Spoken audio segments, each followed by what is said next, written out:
Hi എല്ലാ കൂട്ടുകാർക്കും പുതിയൊരു വീഡിയോയിലേക്ക് സ്വാഗതം. ഇന്നത്തെ നമ്മുടെ റെസിപ്പി എന്ന് പറയുന്നത് മുട്ടക്കറിയാണ്. നമുക്ക് ഇടിയപ്പത്തിൻ്റെയും ചപ്പാത്തിയുടെയും അപ്പത്തിൻ്റെയും കൂടെ കഴിക്കാൻ പറ്റിയൊരു മുട്ടക്കറിയാണ്. അപ്പോൾ ഇതെങ്ങനെയാണ് ഉണ്ടാക്കിയെന്ന് നമുക്ക് നോക്കാം. അതിന് വേണ്ടിയിട്ട് ആദ്യം തന്നെ ഒരു പാത്രം വെച്ച് അതിലേക്ക് അല്പം വെളിച്ചെണ്ണ ഒഴിച്ചു കൊടുത്തിട്ടുണ്ട്. ഇനി ഞാൻ ഇതിലേക്ക് ഒരു ചെറിയ കഷ്ണം ഇഞ്ചി അരിഞ്ഞതും 3-4 അല്ലി വെളുത്തുള്ളിയും കൂടി ഇട്ട് കൊടുക്കുകയാണ്.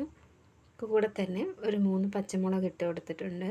ഈ 2 മീഡിയം സൈസ് സവാള അരിഞ്ഞതും കൂടി ഇട്ട് കൊടുക്കാം.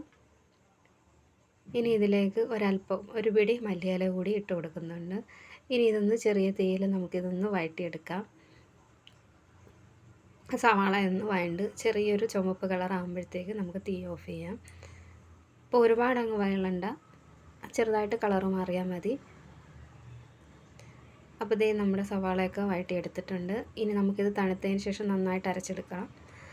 വീണ്ടും നമ്മളൊരു പാത്രം വെച്ച് അതിലേക്ക് വെളിച്ചെണ്ണ ഒഴിച്ച് കൊടുത്തതിന് ശേഷം അതിലേക്ക് കടുകിട്ട് കൊടുത്തിട്ടുണ്ട്. കടുക് നന്നായിട്ട് പൊട്ടിയതിന് ശേഷം അതിലേക്ക് ഒരു 3 മീഡിയം സൈസ് സവാള അരിഞ്ഞതുകൂടി ഇട്ട് കൊടുത്തിട്ടുണ്ട്. ആവശ്യത്തിനുള്ള ഉപ്പ് കൂടി ഇട്ട് കൊടുത്തതിന് ശേഷം ഇനി ഇത് നന്നായിട്ടൊന്ന് വഴറ്റിയെടുക്കാം. കറിവേപ്പില ഇല്ലാത്തത് കൊണ്ടാണ് ഇടാത്തത്, കറിവേപ്പില കൂടി ഇട്ട് കൊടുക്കാവുന്നതാണ്.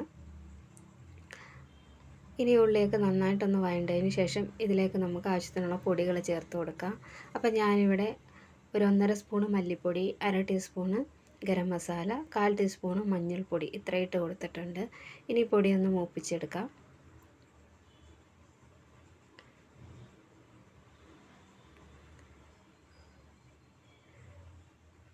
പൊടി നന്നായിട്ട് മൂപ്പിച്ചതിന് ശേഷം ഞാനിതിലേക്ക് അരച്ച് വെച്ചിരിക്കുന്ന പേസ്റ്റ് ഒഴിച്ചു കൊടുത്തിട്ടുണ്ട്. ഇനി ഇതെല്ലാം കൂടി നന്നായിട്ടൊന്ന് ഇളക്കി യോജിപ്പിച്ചെടുക്കാം. നമ്മൾ ഈ അരച്ചതിൻ്റെ കൂടെ അണ്ടിപ്പരിപ്പ് കൂടി ഉണ്ടെങ്കിൽ ഗ്രേവിക്ക് നല്ല ടേസ്റ്റ് കിട്ടും. നമ്മളത് കുതിർത്തതിന് ശേഷം നമ്മൾ അരച്ച ഉള്ളിയുടെ കൂടെ അരയ്ക്കുകയെങ്കിൽ നല്ല ടേസ്റ്റ് ആയിരിക്കും ഗ്രേവിക്ക്.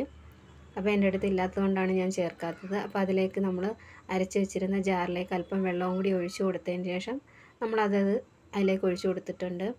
ഇനി അതൊക്കെ ഒന്ന് വറ്റിയതിന് ശേഷം ഞാനതിലേക്ക് തേങ്ങാപ്പാലാണ് ഒഴിച്ചു കൊടുത്തേക്കുന്നത്. തേങ്ങാപ്പാൽ ഒരൊറ്റ ട്രിപ്പായിട്ടാണ് എടുത്തിട്ടുള്ളത്.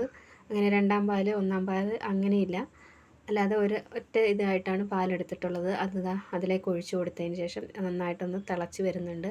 അതിലേക്ക് നമ്മൾ മുട്ടയിട്ട് കൊടുത്തിട്ടുണ്ട്. ഇനി ഇതെല്ലാം കൂടി നന്നായിട്ടൊന്ന് ഇളക്കി യോജിപ്പിച്ചതിന് ശേഷം ഒരു 5 മിനിറ്റ് കഴിഞ്ഞ് നമുക്ക് തീ ഓഫ് ചെയ്യാവുന്നതാണ്.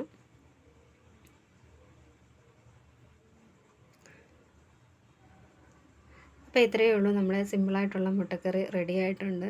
അപ്പോൾ വീഡിയോ ഇഷ്ടമായാൽ ലൈക്ക് ചെയ്യുകയും ഷെയർ ചെയ്യുകയും കമൻറ്റ് ചെയ്യുകയും ചെയ്യണം. നിങ്ങളിതുപോലെ ഉണ്ടാക്കിയിട്ടില്ലെങ്കിൽ ഒന്ന് ഉണ്ടാക്കി നോക്കണം.